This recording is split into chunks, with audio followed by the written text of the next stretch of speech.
Add to stream. Thank God for that. I realised why you haven't got the link. What's that? Because the show is on a page rather than a group. Well, yeah, I always do it on the page. Yeah, but a group is a lot easier to run. That's why you had difficulties trying to add me onto the live stream. In that case, I think I'll just stick with StreamYard for the time being until I get used to it. Well, I was going do lally tap. The cat had come up on the laptop, and I've chased her off loads of times. And then all the keys were frozen, every single one, so I couldn't do anything. And I'm like, and I was just about to queue up the video, and I'm like, so I had to restart the laptop. This laptop's running 16 gig of RAM. I did upgrade it all myself, and it takes 20 minutes to get up and running properly. What the hell? Oh, lovely. So, well, yeah, no. After tonight's show, I'm going right through it, and I'm going to clean it all up. So, yeah. Good evening. How is everybody? Hey, Alfie. Good evening, all. So, yeah, we're now back. Mark, Alfie, everybody. Oh, hello, Mrs. Wayne. I can see a little hand there. Oh, yeah. So, the cat hasn't been thrown out the window, and neither has the laptop. The cat has wisely chosen discretion over valor and has legged it somewhere. So, I think tonight's show is all going to be about Krugger rands and aliens. African aliens. Stuff. Aliens. About the African stuff. We're doing all the South African stuff tonight, aren't we? Yeah. Well, trying to. Did you see the little end of the video there where Lindsay was there going, well, why don't you do this and this? And she was standing there. That's why I was like, you're a bit stiff today, are you, Mark? I hasten to ask, no, I dread to ask, why? Knowing you, it could be a lot of different reasons. Mark's a biker in the Rotters with me. Right. He's a really good friend, but the things he comes out with. So, Alfie, behave. So, yeah, how are you? How have you all been doing? I know last 3 weeks has been a bit poo. Somerset, my mum had a fall and everything, so that's why we weren't on last week. And then I can't remember what else had happened, but yeah, we're finally back. Again. So, what have you guys been up to? Not much. No? How's the book? No. Trying to sort out laptops still. Yeah. I reckon it's going to be a bit of a wait. I was thinking of starting a GoFundMe page. Yeah, I tried that once. Yeah. I mean, everybody else is doing it, so I thought, But yeah, I've had a bit of a weird conversation with someone tonight, which I'm not too sure whether it's a blessing in disguise or what, but somehow I've been offered the opportunity to have some money invested to me to get a laptop, a decent one. Okay. So if it happens, then obviously it's going to make my life a little bit easier to write the Spookanories. So it was a bit of a weird one, but in general this week it's been sort of pretty much the same old. I'm afraid it's sitting there, a bit of writer's block. Every time I've meant to go and start writing, I've had to. Mark's about 5 foot 4 foot. He's about, I think you're 5'3", 5'4", something like that. Go fund me leg extensions. So, I'm just under 6 foot, so I don't need them. You know what? I can see your Mrs. Pussy in the background. That's Phantom sitting on the sink. Right. Yeah. I don't think. Actually, we've got all of them in here at the moment. We got Tippy. Hello. And then over on the table there is Blossom. Over on the table there is Blossom. Yeah. And then on the sink there is Phantom. Yeah. Oh, very untidy sink. And then, oh, that's Shadow. Yeah. You just pick her up. Yeah. Oh, right. And then, and that one's Shadow, the youngest one. In the new year, as far as I'm aware. So it's all fun. 5'4.5", and the half is important, isn't it?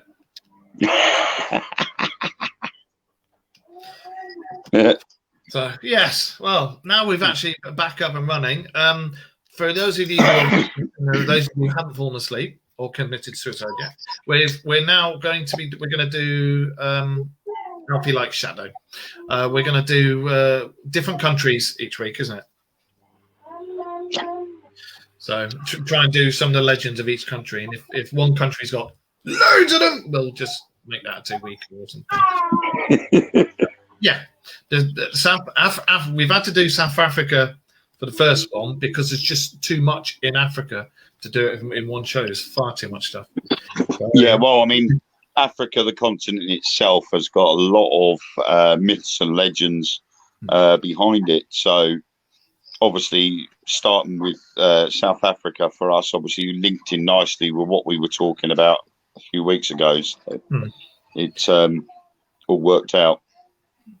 So tonight, shall we start with Mr. President Krugger's Missing Millions? Mr. Krugger, yes. Not Freddie. Not Freddie. Not, well, I don't know. I mean, the man bugged off with a shitload of money, and another one likes to. He had quite a normal common name though. He was called Paul. Paul Krugger. His first name was Paul Krugger. Freddie's brother. Yeah. Yeah, Paul Krugger. It was because he.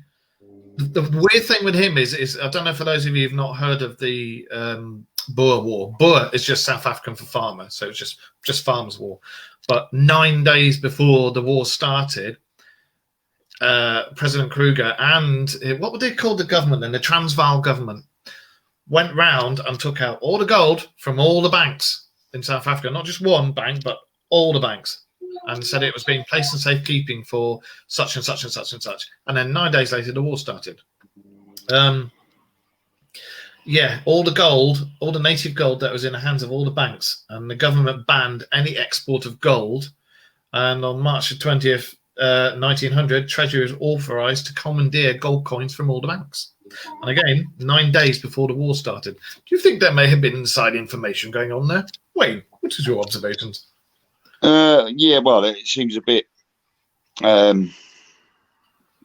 Yeah, the amount that disappeared. Oh, you know, the equivalent of $500 million in US in today's terms. That's a lot of money. Well, I mean, was it $500 million? No, $500 million. Yeah, bloody hell, that is a hell of a lot. I mean, when you consider what that was to the equivalent of today's money was $500 million. So what would that have been back then? I mean, you're talking literally the turn of the century. And that sort of thing is not going to be hard to just walk out the bank with. He put it on a train and pissed off with it. Exactly. So, you know, you have to stick it on a train because of the amount that was there.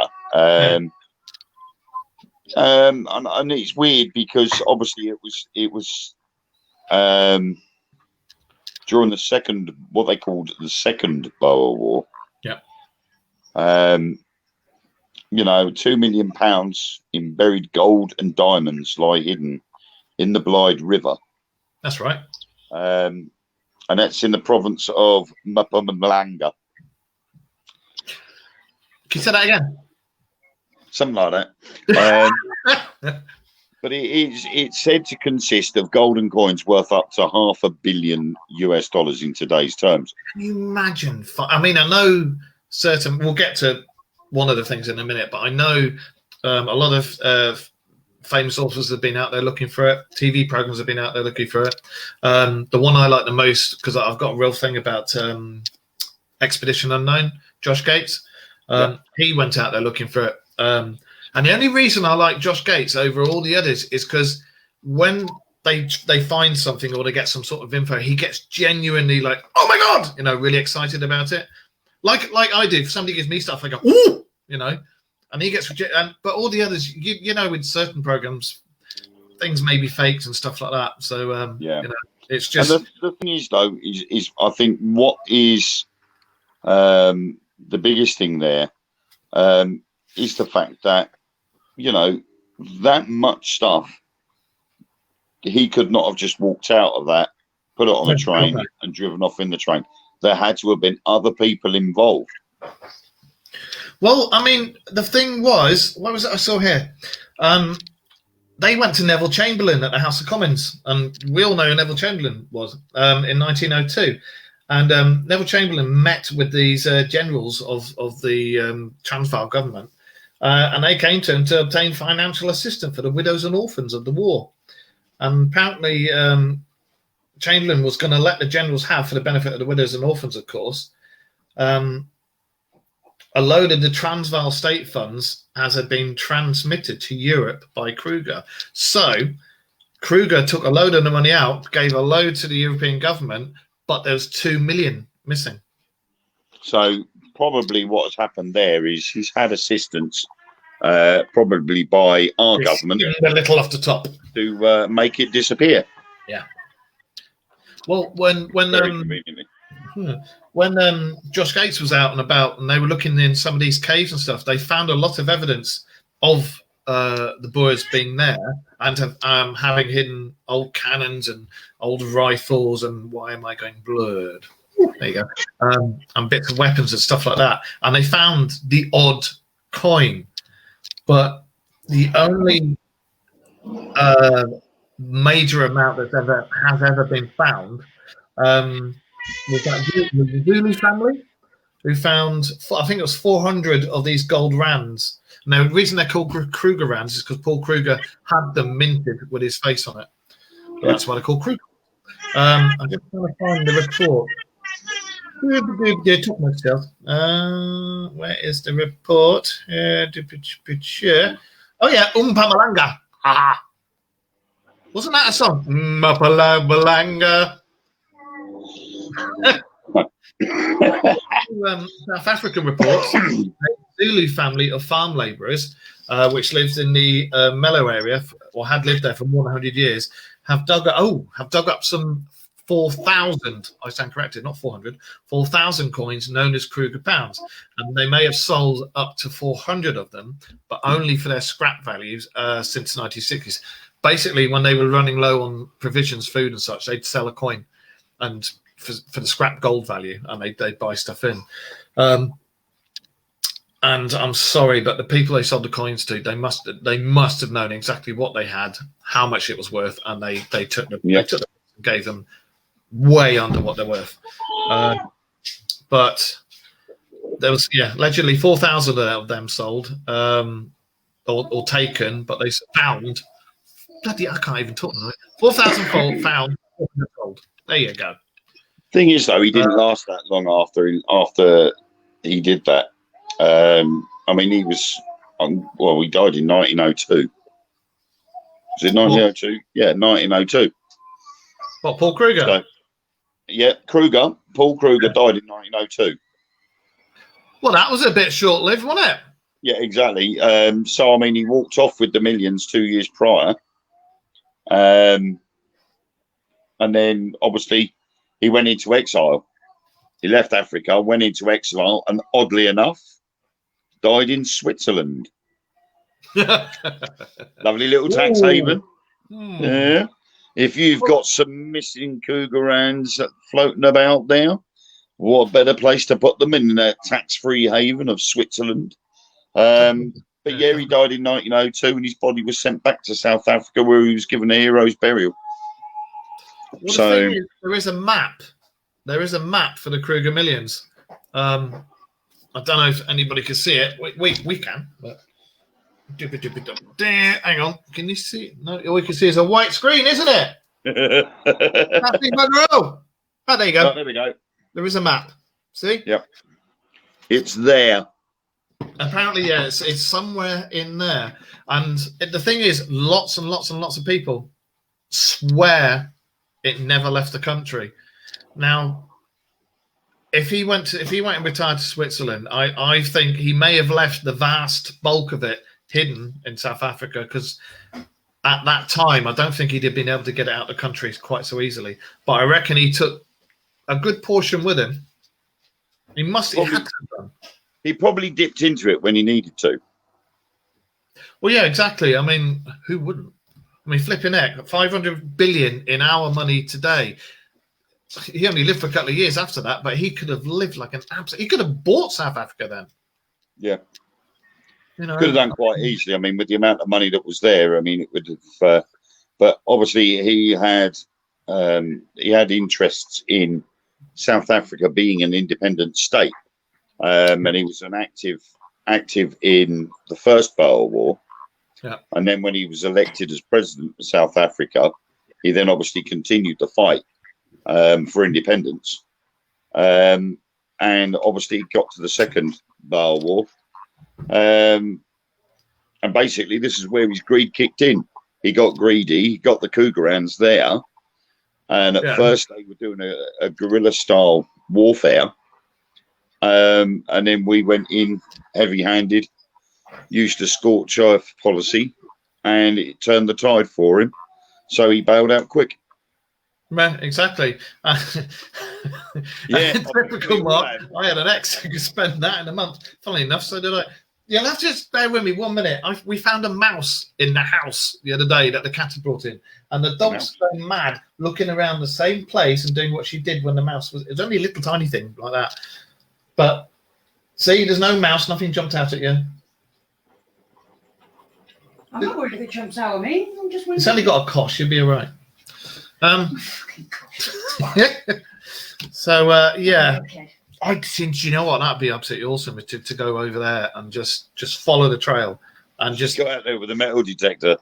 Yeah, and then find. But what would you do? Because I mean, with South, the thing is, I didn't want to go into South African politics. No, it's not like really. Corrupt over there. The problem is you can't get around the situation without mentioning politics. Yeah. Simply because he was the president of South Africa and he was fighting for independence. So you can't escape it. And I think that's always going to be the ongoing issue with a lot of things. It's going to be, there are going to be a lot of political reasons. I mean, you even go down the route of Area 51. Yeah. You know, the government is covering it up, or the government this, the government that. So it all goes down to politics. Every road you look down, it's always going to be politics. Well, with Area 51, I mean, we all know that the government's hidden and kept under wraps for a long time the fact that they backward engineered Trump's wig and toupee, you know, but that's for a different show. I've just found something out about Mr. Krugger. Go on. He was a bit of a dirty old man. Oh. 16 children. Well, they didn't have any TV back then, so he couldn't Netflix. Yeah. He just chilled. Hey, up, love, put the fire stick in the TV, will you? But he had 16 children. Some of them had died young. He had 8 sickly grandchildren transferred to her from the concentration camp at Krugersdorp, where their mother had died in 1901. Bloody hell. 5 of the 8 children died within 9 days. 2 weeks later, another one died. But some of them did survive. Oh, good. So could the trail be followed by those surviving members of his family? So I strongly suspect somebody knows where that went. Are you all right over there? Yeah, she's just going fucking. On her hands and knees with a torch looking for a mouse. I was so kind of crazy looking for it. Hang on. Say hello to the viewers. Hi. Yeah. Whoever knows where those millions are, I think they may be living very comfortably. I don't think it's something that they could ever share with the world. And I think probably the thing is going to be kept. The research that I've got, that he stayed in Switzerland. Hi, Helen. And he spent the rest of his days next to Lake Geneva. Well, for 2 years anyway. That's not going to be cheap. Oh God, no. I mean, he had a house built and everything, didn't he? Yeah. So that had to have involved money. I know he was president of South Africa, so he would have had some money. But he would have also been classed as a rogue and a despot by the British government. Yeah. So he would have found it difficult to be able to issue or to retrieve funds through normal means. Oh, it would have all been completely underground and completely hidden anyway. And the way he sneaked it out from the noses of everybody and then buggered it off out of the country, he obviously knew what he was doing. Yeah. But like I say, somebody knows where the lion's share is, but I don't think they're ever going to tell. And I think they'll take that with them to the grave, wherever it is. But I hope they're living well after it. But I wouldn't mind. Do you know what? Wouldn't it be even nice if we were absolutely loaded and we could just say, do you know what? Next week we're going to do a live video and we're going to go, let's just bugger off over there. Go on, we'll just go over there. South Africa. Yeah, just get some security, armed security with us. We're there with metal detectors going, hey ho. That'd be rather cool. Yeah. This week we're coming to you live from the middle of nowhere in the Mpumalanga region. Una paloma blanca. Was it Mapalango? That was it, Mapalango. Yeah, but it was actually pneumonia that killed Freddie's brother. Was it pneumonia? Nope, you are not getting on the keyboard. Yes, it was. He contracted pneumonia, but he died at the age of 78, which in them days was pretty good anyway. Especially coming from South Africa as well. Yeah. It's weird though, because like he seems to have been, I don't know, classed as a hero. Because although South Africa remained part of the Commonwealth, it sort of gave them a bit more oomph in the world stage. Obviously, until apartheid come along and ruined it all. So yeah, I mean, he's definitely had it somewhere, and he obviously, I reckon, he must have paid somebody. If he ever needed any of that money, he'd obviously got someone on the payroll. I'm just going to answer Mark there. It didn't go on a ship because it went all across land. Yep. Even when he went to Switzerland, he went across land. He didn't go on a ship once. None of the gold. It was all the gold was on a train. Yep. And they can trace where the gold was loaded, as far as the train went, but nobody knows where on that journey the gold was unloaded. They have found 4,000 of the coins buried, but that's just a tiny, tiny bit of it. So, but yeah, there was never on any ships. If he did take it with him to Switzerland, it went overland, so it went on trains and wagons and things like that. But yeah, if you come to the UK, different matter.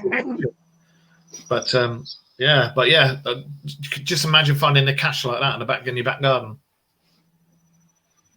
So I've just found a newspaper article from 1929 about the search for the missing millions. They went mad for it, didn't they? Yep. The persistent myth of the Krugger millions, the truckload of gold which President Krugger was supposed to have taken away with him when he evacuated Pretoria, should now be exploded for good. And all since Colonel Dennis Wrights, a son of ex-President Wrights, has explained at Cape Town that the sum amounted only to £80,000 worth, which was sold in France for the benefit of Boer refugees. But it will be surprising, remarks a contributor to the Manchester Guardian, if he can really stop the treasure seekers who scar the face of obscure South African commons with trenches whenever a fresh clue is discovered. In the office of the Commissioner of Police at Pretoria, there is a stack of files 6 feet high, all devoted to the mythology that has sprung up around the Krugger millions. Graves have been opened, ant heaps have been smashed over square miles of veldt, and the entire floor space of ruined Boer forts have been turned over in the night. But so far, the only finds recorded are 2 bricks of gold extracted by grave robbers from a shroud. Though no explanation has been found for the bars of gold in the grave, it was proved that they left the Pretoria Mint long before President Krugger's flight. One of the most amusing searches for the Krugger millions took place in the Mariko district of the Transvaal. For days, stories of how the searchers had been scared during the night by the hisses of a giant snake practically owned the main page of the South African papers. Eventually, it was discovered that the hisses were caused not by a snake, but by the wind blowing down a disused anti-bear hole and escaping through an old ant heap. So they scared themselves with the wind, basically. Well, basically, they'd scared themselves with their own ghost stories. And that story sounds to me like a very, that's the end of it, shut the flip up. Yep. And then in the 60s, 4,000 coins were found. And I've got another one here, dated 1947. Bible map reveals Krugger millions. Oh, that's the map I just showed. That was sewn on the inside of a Bible. That's right. They haven't shown the map, though, weirdly enough. Portion of the treasure at Lourenco Marquis. Claimed to have found a portion of the treasure. A man claimed to have found a portion of the treasure at Lourenco Marquis after following a map stitched into the cover of a Bible. Do you know what? Same year my mum was born. I wonder if there's a coincidence there. Mum? There's even an April Fool's joke that was done. Yeah, that's right. I saw the video of that. That was quite convincing as well. At the Amarentia Dam. That's right. It was Amarentia. Yeah. It was a kayaker, but it was actually a load of college or university kids in it. And he said he was out kayaking and found a smashed crate, and there's all these gold coins in it, and then it was all filmed and put up on YouTube and everything. And then it was like, ha ha, April Fool. It could have been quite easy to have done, though, to be honest. Yeah, it was definitely a good one. But I can honestly say that whoever finds the rest of that gold, bloody good luck to you, because that's worth an absolute fortune these days. If it is still missing. Well, as you say, they've said they sold a load in the 1930s, and then there was 4,000 coins found.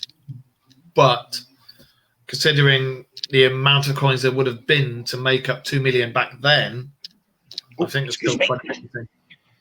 Thing is, though, as a president in exile, he would have had money to live. Yeah, exactly. So who is to say he didn't have a group of people that he relied on and paid well for whenever he was running short of cash to go off to an undisclosed location and pick up some of the Krugger rands, bring them back so they could either be melted down or sold off on the black market, so he's got funds. I think he probably would have melted it down for the gold. Because he couldn't. Anybody with common sense would have done, because they were special coins. Exactly, they were with his face. Yeah, a lot of the gold was all done sort of with, stood to reason whose coins they were. So the second you walked into a place to sell them, they would have gone, "No, you can't sell these. These are part of the missing millions," and raised the alarm. Yeah. So he would have probably melted them all down into normal gold bars or something, and then sold them in the market. Yeah. But I still think that there's possibly still some out there, and I think somebody knows where the main share of them are. There is an article dating back. Oh, great, it's a Telegraph. They won't let me do it. Yeah, they're good like that, aren't they? Boo hiss. Town under siege as missing Krugger gold is found on a farm. Yeah, that's the same one where they found the 4,000 coins. Yeah. And there's another one, Mystery of Krugger Millions, Israel Guide in Jerusalem. Jerusalem. Oh, Mpumalanga. Mpumalanga. That's it.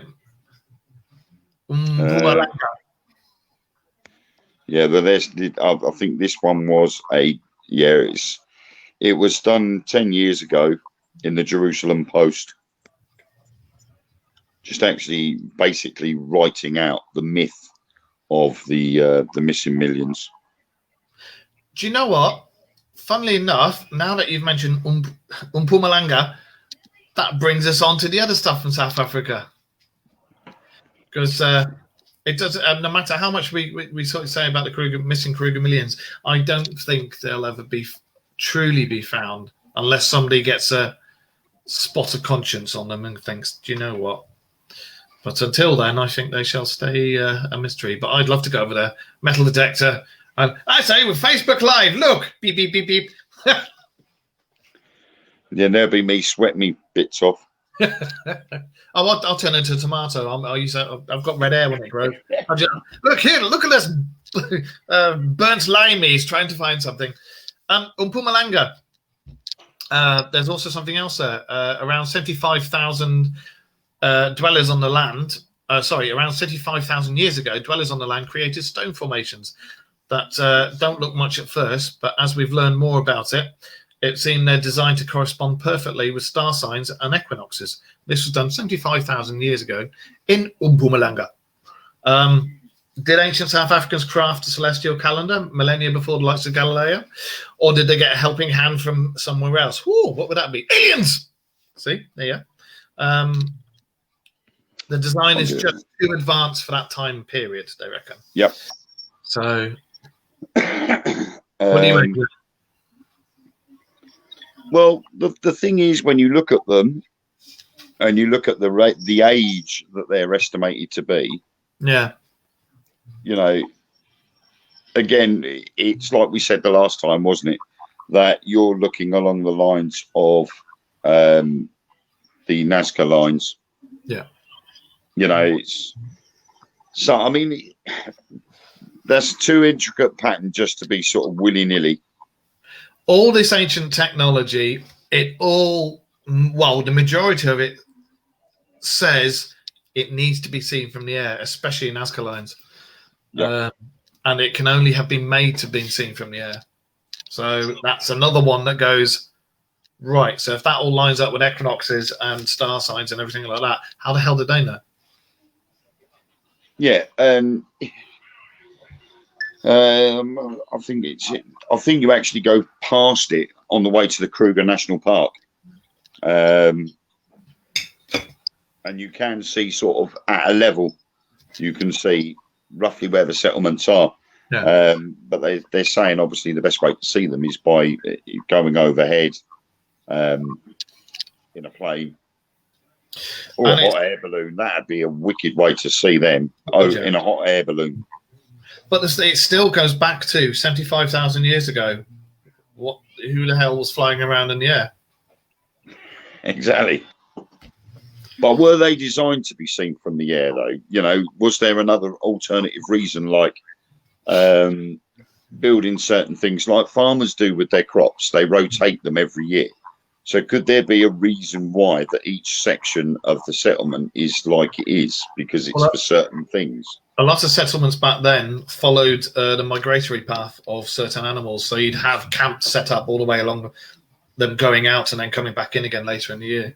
But those ones, not sure about. I know, like I say, Nazca lines and stuff like that, definitely to be seen from the air. But that is a certain weird one. Oh, isn't it? You can see solid walls there, but you can also see faint lines where there used to be walls. There was definitely a large settlement there. That is a huge settlement, that one. And again, 75,000 years ago, that's back when we were supposed to be going, oh, oh, oh, you know. So, and they can be seen on Google Maps. There you go. So it's another out of place artifact, so to speak. Definitely. It looks like apartheid was the reason why a lot of that disappeared.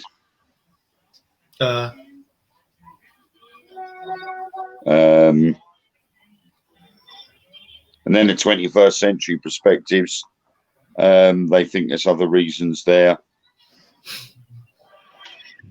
See, the thing is, as we've, I've done this show for 3-4 years now, and over the time and all the research and stuff that I've done, more and more, and we were talking about this amongst ourselves, weren't we, the other week? More and more things are coming to light to say that either we're a hell of a lot older and been on this earth a hell of a lot longer than science says, or there were precursors before us, whatever they were before us, and that would explain all the myths of giants and things, or there were some sort of advanced civilization here helping us.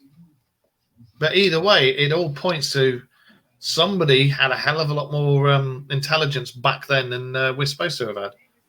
Yeah. I actually thought about this the other day, because another name for the Mapalanga stones, or stone circles, is actually also known as Adam's calendar. Right. I guess because we're supposed to originally come from around there, aren't we? I think the only reason why, it could possibly be classed as Adam's calendar is obviously because Africa is supposed to be the cradle of life. And according to the Bible, Adam obviously was the first human being. So the oldest skeleton ever found, the oldest fossil ever found, was found in Africa, and that they called it was called a reeve. But as I say, everything's pointing towards us being here hell of a lot longer. I mean, look at that depleted uranium that was found up in Russia, and you can only get depleted uranium by using it, or by manufacturing process. It doesn't appear naturally. Yeah, and then, I mean, the main site itself, where Adam's calendar actually is, it predates Stonehenge and the pyramids of Giza by tens of thousands of years. There you go. See, we were here longer, or somebody else was here before us.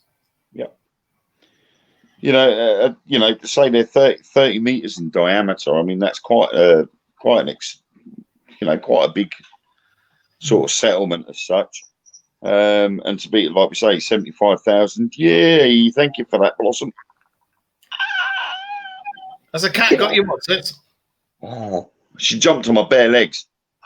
Ouch. So yeah, but I mean, they say various astronomical alignments have been identified at the site, and is possibly the only example of a completely functional, mostly intact megalithic stone calendar in the world. But there is rumours that isn't quite accurate. So there are some people that are actually stating that it's not actually a calendar at all. It's just the way the stones are. And they were built during a time where, obviously there's no light pollution. So you can see the stars. So you're quite capable of making a pile of stones directly beneath a certain star. And then by using the stars like sailors did with ships, guide themselves from point A to point B. And then another pile of stones, A to B, another pile of stones, and then connect the stones together like a dot to dot until you've got this bizarre looking set of walls. Well, the thing was, 5,000 years ago, we weren't supposed to be, I'm sure 75,000 years ago, we weren't supposed to have been even capable of scratching our own asses. No, I think humankind has been around for about 200,000 years, hasn't it? It's just some of these things, and I mean, and we know that Stonehenge was done. For religious and solstice, but it's a hell of a lot bigger than originally thought, because they found more and more in and around the area. But things like 75,000 years ago, I'm sure we were supposed to be not that intelligent. There's a comparison map.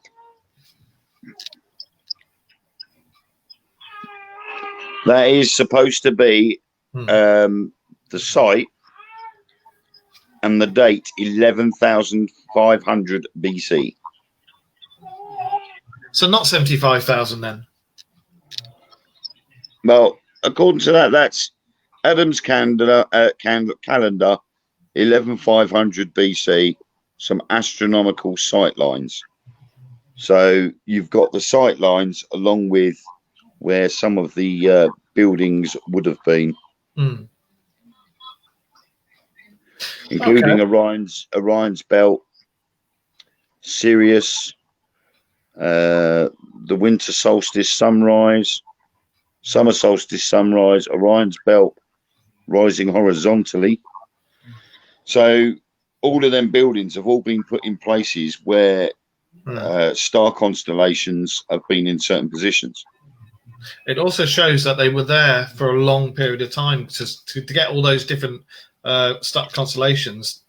That's all throughout different times of the year.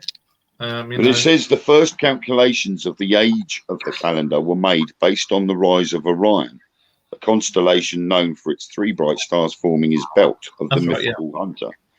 The Earth wobbles on its axis, so the stars and constellations change their angle of presentation in the night sky on a cyclical basis.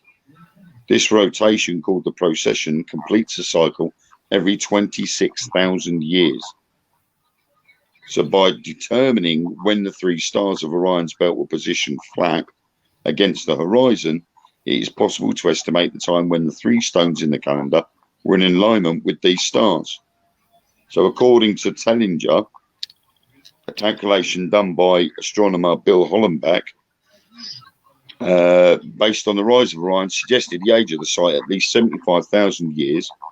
Further calculation done in June 2009 suggested an age of at least 160,000 years based on the rise of Orion flat on the horizon, but also on the erosion of dolerite stones found at the site.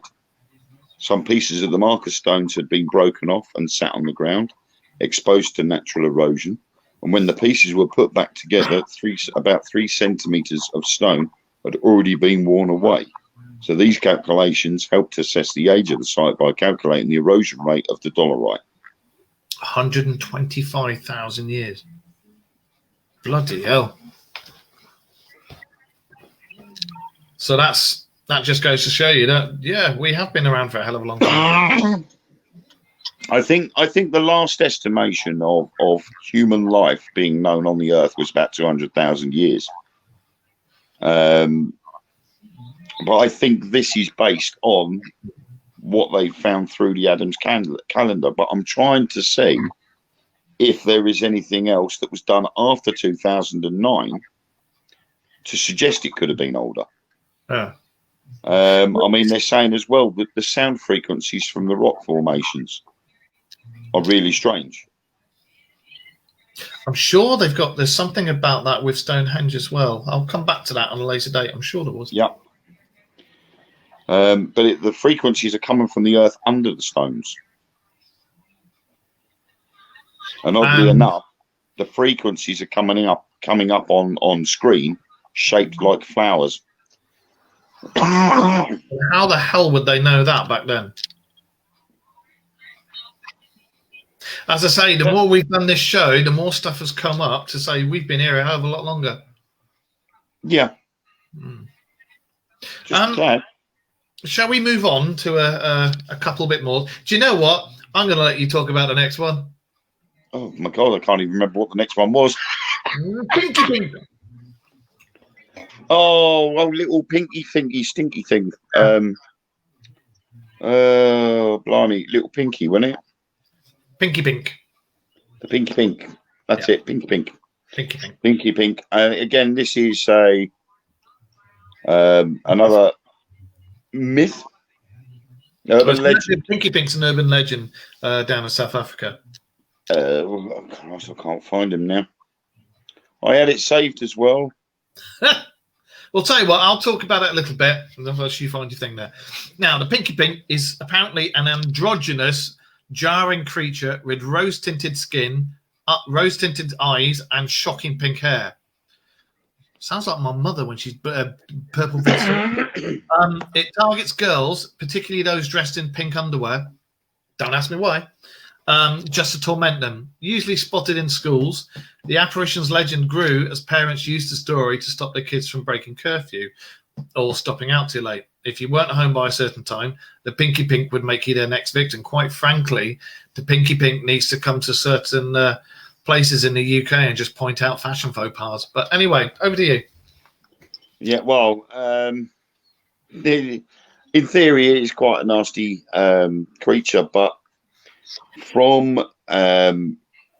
what people have sort of derived from the stories that they'd been told and from statements from people that apparently have been affected by Pinky Pink, has got a thing about girls. Definitely. And in particular, girls that wear pink underwear. See.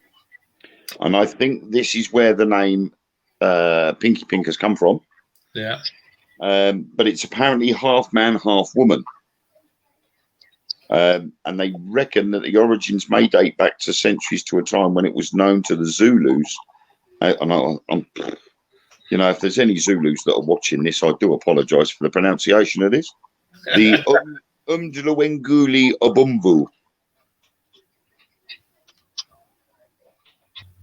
That sounded Zulu to me, so I think I'll go with that. Wow, can't believe I said that. But yeah, it's migrated to the cities. Apparently, it started off in the countrysides in woodland, and obviously decided to head sort of further into where there was more people, and they headed into the townships from one end of South Africa to another. But they tend to happen in clusters. According to them, she's actually called Pinky Pinky, not Pinky Pink. It's Pinky Pinky. Which I keep thinking of the Scaffold song, Lily the Pink. Maybe that's what it was based on. Yeah. But yeah, usually found Pinky Pinky was usually found hiding in places where young girls are likely to be alone, such as in school toilets or at the edges of rural woods. It always went for prepubescent or pubescent girls, and at worst, a savage, murderous rapist. So basically, the Pinky Pink is a raging pervert. Yeah, basically. And the weird part of this is Pinky Pinky is almost unknown to white South African society. So it's a black South African legend. Basically. But it's not dismissive. It's not always dismissive of such claims. Well, I think we've cracked it. Mark's got it. Look. Me love you long time. $20. However, for young African girls, this creature is much more real and believable. It's a terrifying figure that features often in nightmares and occasionally in reports of sexual abuse. Both pre- and post-apartheid authorities have, at times, taken reported sightings of Pinky Pinky very seriously. Headmasters have closed schools to protect their pupils from this so-called myth. Official police investigations have been carried out as to ascertain if there really might be something to this bloody Pinky Pinky business. But this person is described as pink-skinned, feminine man of late middle age who dresses in a mixture of both male and female clothes. So really, they're looking for Julian Clary. Yeah. But if a person surprises this creature, then they can see its face, which is human but ugly, mottled, and often bald. Fuck off. I'm presenting the show with you, not me.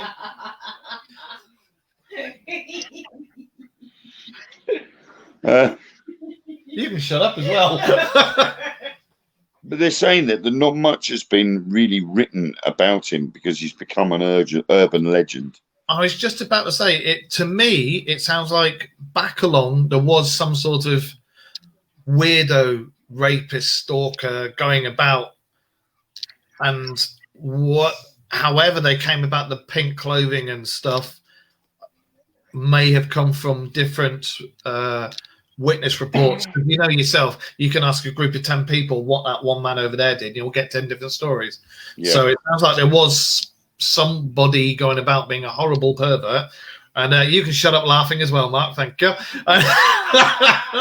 And that's where the legend was born from. And as it says in there, it was used then as a means of you don't go out after that. The pinky pink will get you. Yeah, I mean, you always used to get it as a child. You always used to get it where I was, you'd read something or watch a program or something, and it was a case of don't look under the bed or the bogeyman will get you.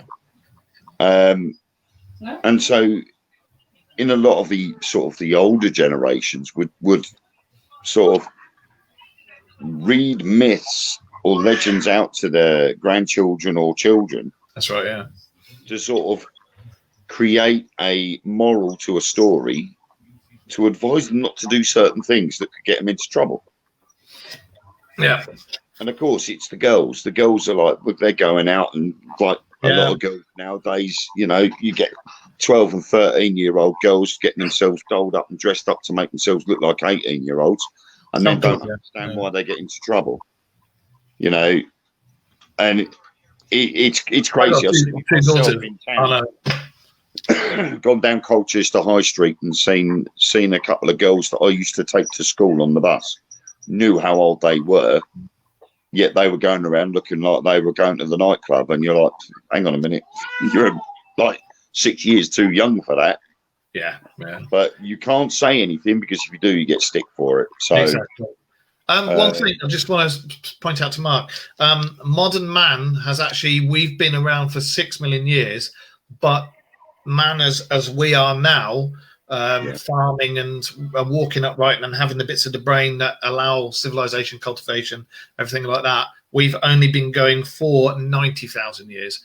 We've been walking upright and stuff and looking vaguely like this for 6 million, but being as we are now, 90,000. Yeah, because human evolution has gone through stages. I haven't been treasure hunting in South Africa wearing pink knickers. No, I really haven't. Thank you. He wants to, though. We'll start a GoFundMe page. That's it. GoFundMe page to wear pink frilly knickers in South Africa looking for gold. Yeah, that'll do. That's going to be a #1 show.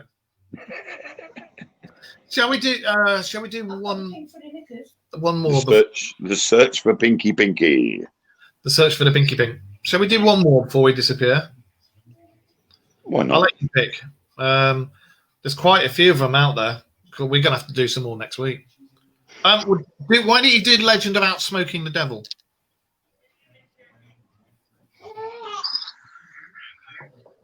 Out smoking the devil?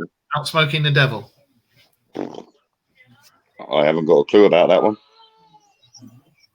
Well, whilst you hastily check for your notes that I sent you a couple of weeks ago, Out Smoking the Devil. It's the legend of, I've just got to find the place. Is it Table Mountain? It's why Table Mountain's always enveloped in fog and mist. Oh, that ain't like that stupid one in America, is it? Where they think that's a prehistoric tree? No. The one from Close Encounters of the Third Kind. There was an allegation a couple of months ago that was a prehistoric tree.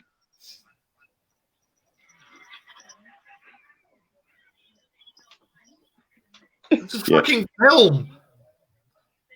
Right, devil smoking images. Oh, there you go.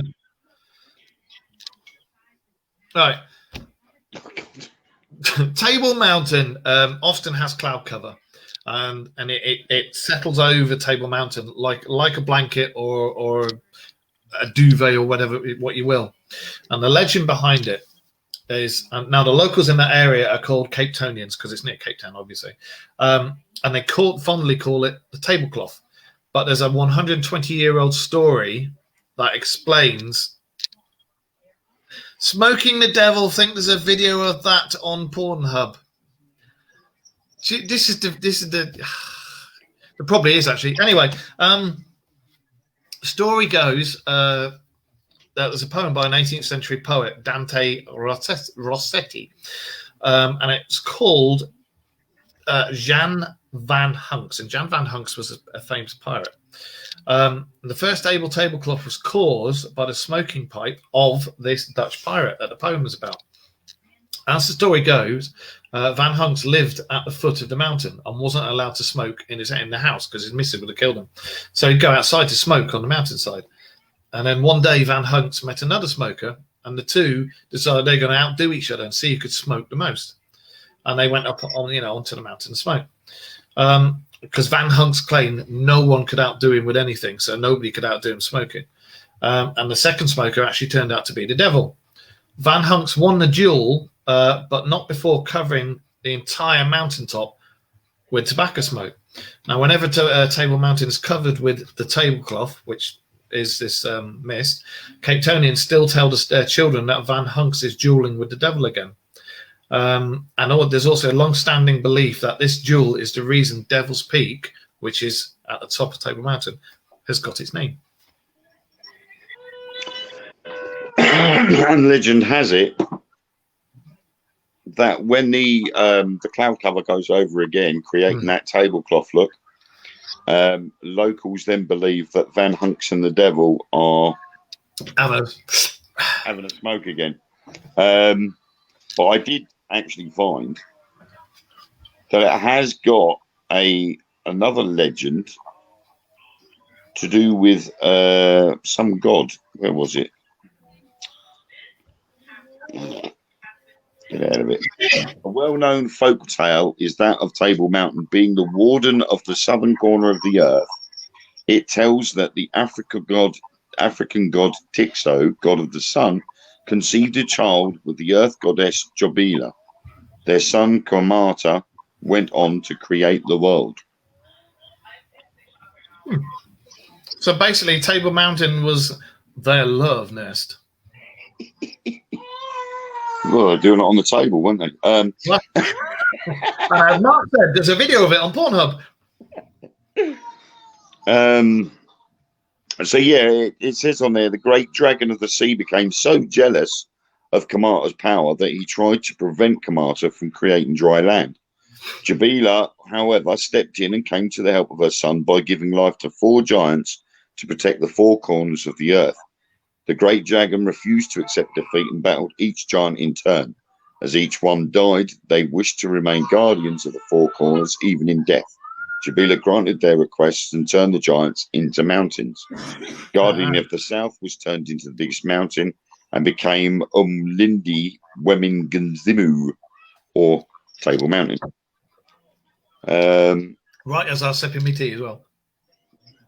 Another story tells that the Table Mountain is in fact Adamastor, the untamed Titan. Huh.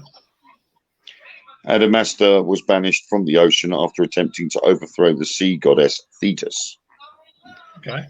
He wandered the dark continent, causing trouble until the gods took pity on him and turned him into Table Mountain to guard the southern seas. Adamastor was known for transforming into a huge, monstrous human who would tower over sailors. He would also whip up incredible storms and rough seas, causing sailors to die in shipwrecks as they attempted to travel around the Cape. I quite like that one. There is another one. Sorry? There is one more. Go on. The Flying Dutchman. Oh, of course, yes. Yeah. In 1641, Captain Hendrik van der Decken was sailing along the Cape in an attempt to make it back home to Holland when his ship was wrecked by a storm. Before he died, van der Decken made the oath that he would sail until he met the end of the earth. Legend has it that his ship still sails around the Cape, and numerous sailors have claimed to have seen the Flying Dutchman. Many a sailor has also said that ships that go too close to the Dutchman's will sink. There's actually a lot of sightings. I do not know, but yeah, well, it's because it's on the Cape there. There's a lot of sightings of the Flying Dutchman. Mark says dragons and giants again. They're everywhere. In every civilization, you will have stories of dragons and giants. And when you look at us either being thousands of years older than they think, or we had help from precursors, if you look at Native Americans and Icelandic and Indian legends, they all talk about a race of giants. Yep. So, you know, there's a lot to be said. And I reckon that the race of giants were precursors, or from somewhere else. I don't know, but there was definitely something there before us. It wouldn't be surprising, you know. I mean, like we say, you know, the evidence is there that dinosaurs were taken out by a mass extinction event, and then obviously biology kicked in again, and the next stage began. But who's to say that hasn't happened more than once? It happens every. There's a flip switch. It happens every few thousand years. Exactly. We have ice ages. We have an ice age cycle. We get an ice age. We get a greenhouse age, and then we get another ice age again. So at the moment, we're supposedly in the greenhouse age, which means there is another ice age coming. It's just a case of when. Now, will that ice age help reset what's going on at the moment? Well, I reckon that you get pockets of the previous left over, and they're there for quite a long time. You know, and they intermingle with whatever the next stage is. And that's where you get all the legends from. You know, there used to be megafauna. In one of the shows I did 8 years ago, we did about gigantic beasts and stuff like that. And Australia was the last place to have giant megafauna. One of them was a lizard that was the largest lizard in the world. And it was something like 20 to 30 feet long. And the last sighting of that was in the 18th century. But there have been more and more sightings way out back in the middle of buttfuck nowhere in Australia, but there's been sightings of these. I don't want to say dragons because they're not, but these monstrous lizards that are 20 to 30 feet long. Yeah, but that's like Komodo dragons, isn't it? Yeah. You know, everybody. There's no such thing as dragons. Well, what about Komodo dragons? And then you have to explain to them that no, they're called Komodo dragons, but they're not dragons. They're lizards. They're just big lizards. Talking lizards. Do you want to do the last one? Talk about the Groot slang. What? Do you know what? I haven't called it. The thing is, you send them on email. And by the time I've actually managed to read your email, I've had about 100 more emails come in. Do what I do. When I get the email, because I send it to myself so that I can open it on my tablet, I literally just download the file because it's just a Word document.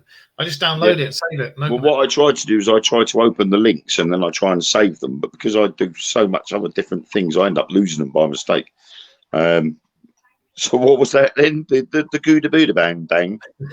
The Groot slang. I am Groot slang. Oh, Groot slang creature. Yeah. Look at that. Can't even spell it right and it still comes up. Oh, my word.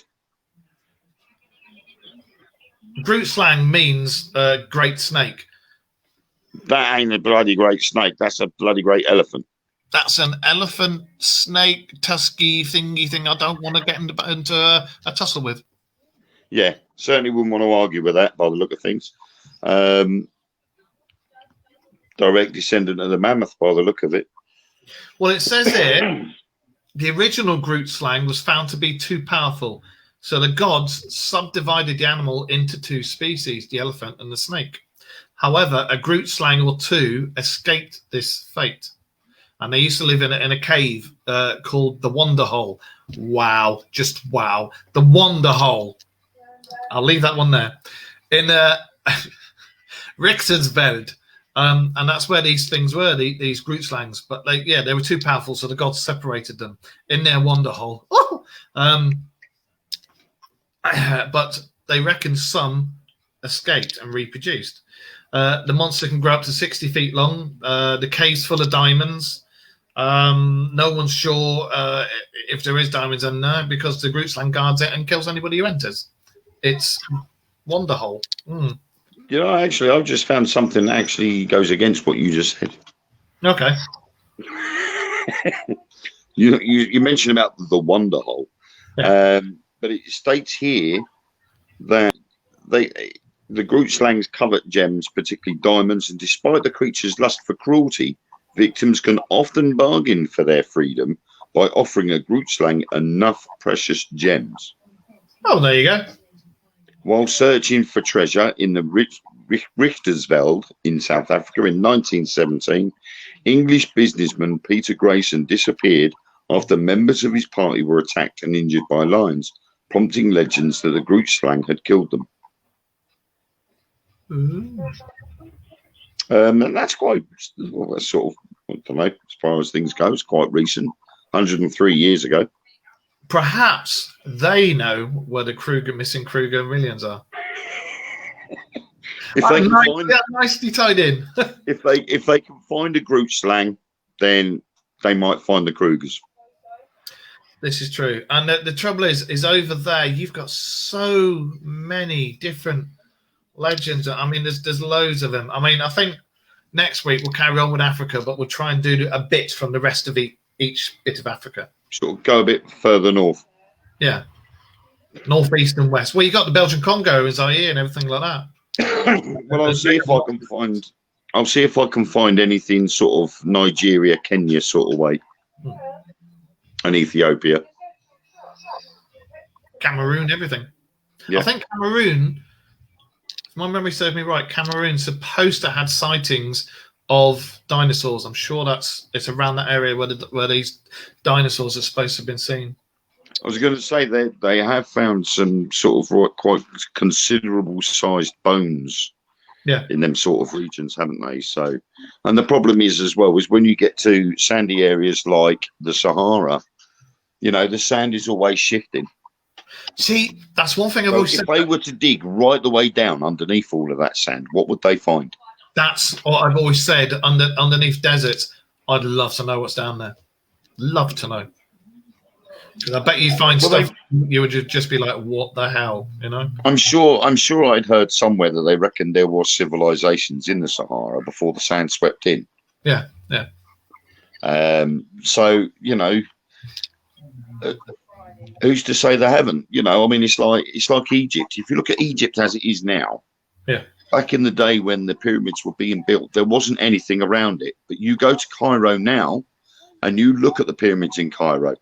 Yeah. You know, when you see it on TV, it still looks that way. It still looks as if civilization is miles away from the pyramids.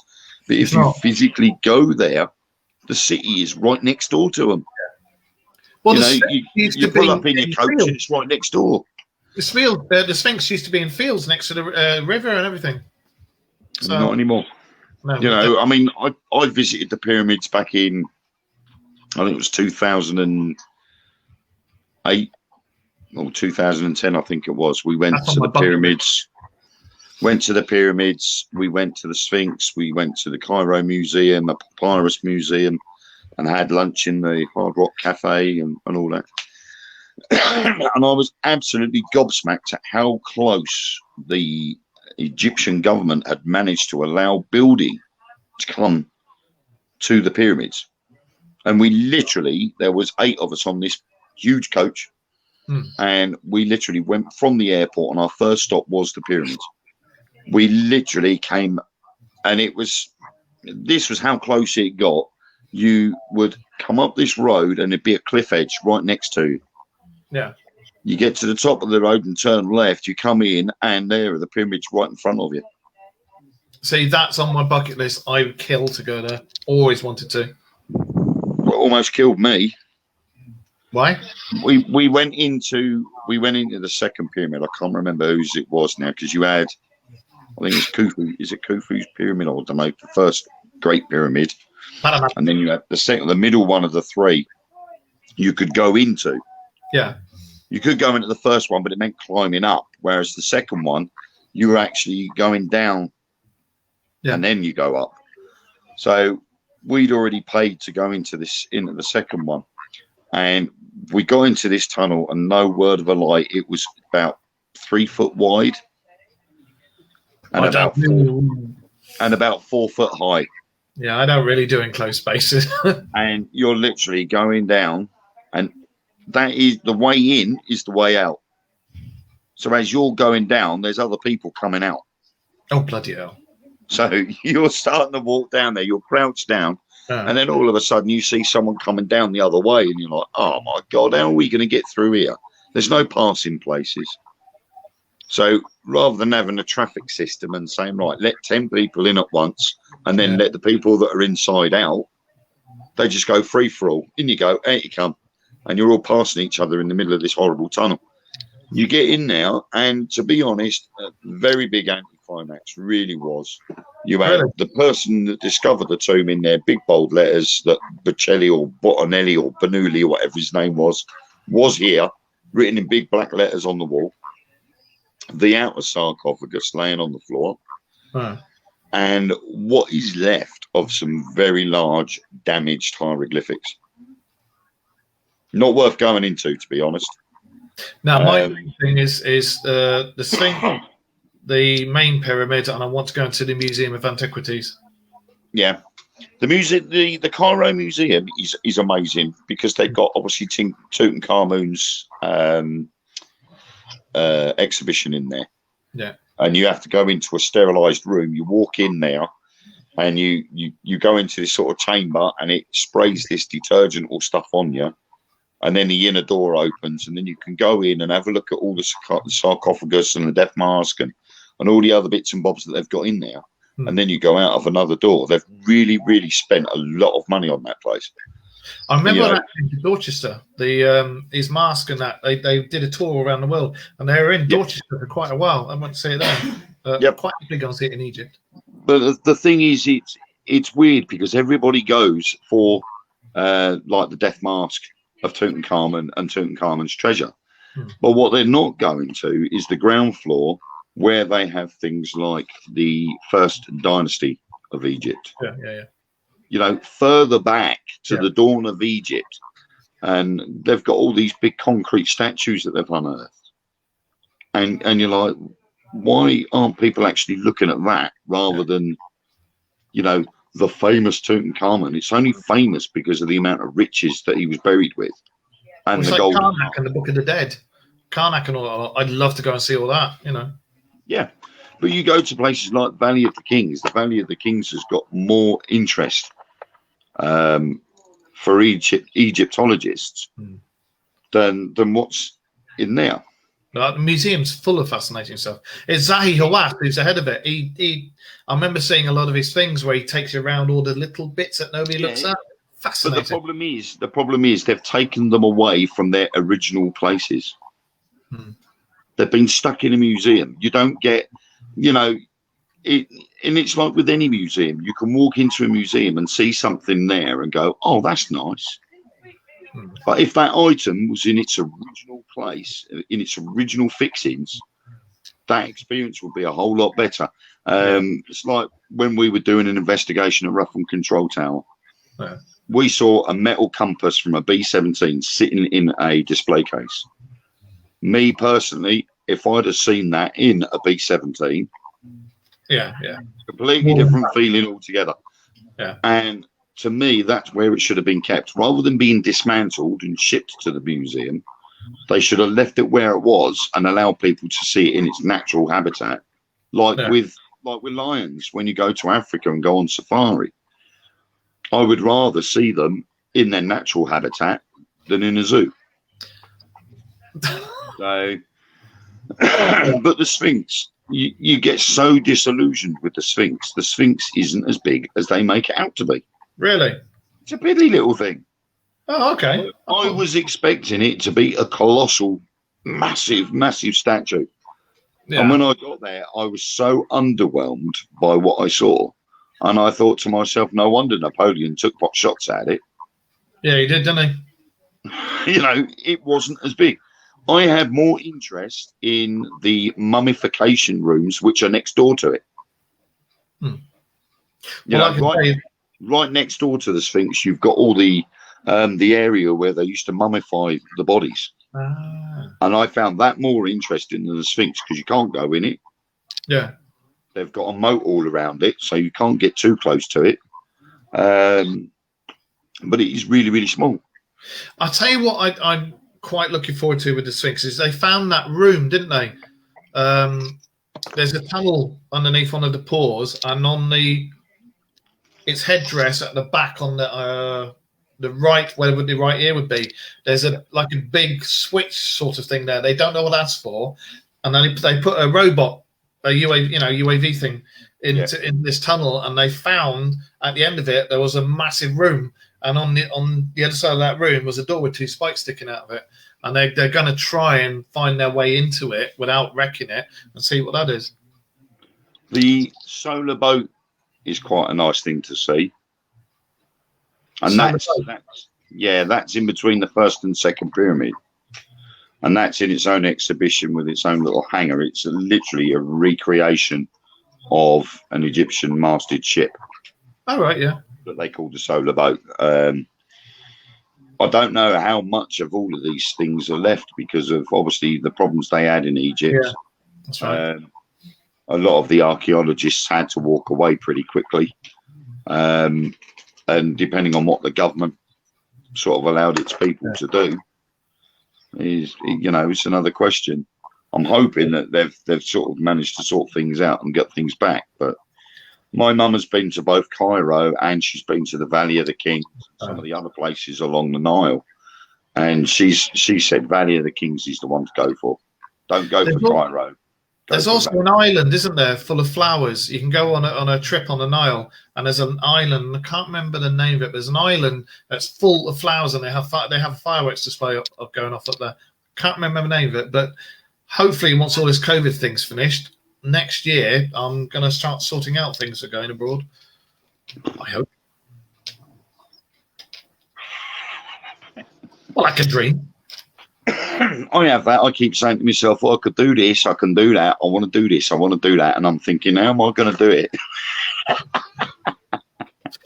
Dear. And on that note, I've got to sell my ghost stories like crazy and save all that money that comes in from the royalties. I've got to save like crazy to be able to go anywhere, sort of semi-special.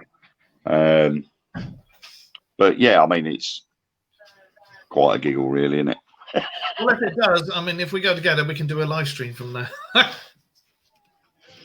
At the moment, the only live streams I'm going to be able to do that involves travel is going to be Bognor Regis. Ghost towns. I think one of the ones I'd like us to do a live one on next year, if we can do it, is Rendlesham Forest. Yeah. So I've got a few ideas, and hopefully we'll talk about it later in the year anyway. So because Rendlesham involves aliens. Exactly, and that's why I want to go there, for the aliens. Yes, indeed. So, I should say thank you to everybody for listening and tuning in, and when the cat had finished buggering the laptop up and everything. And we will see you next week with more things in Africa. More oddities. Africa, when they're going to do A to Z. So, yeah. Thank you for joining me, Wayne. And thank you for everybody. Problem. And Mark, I shall talk to you sometime about how you know so much about Pornhub. On that, see you later. See you all soon.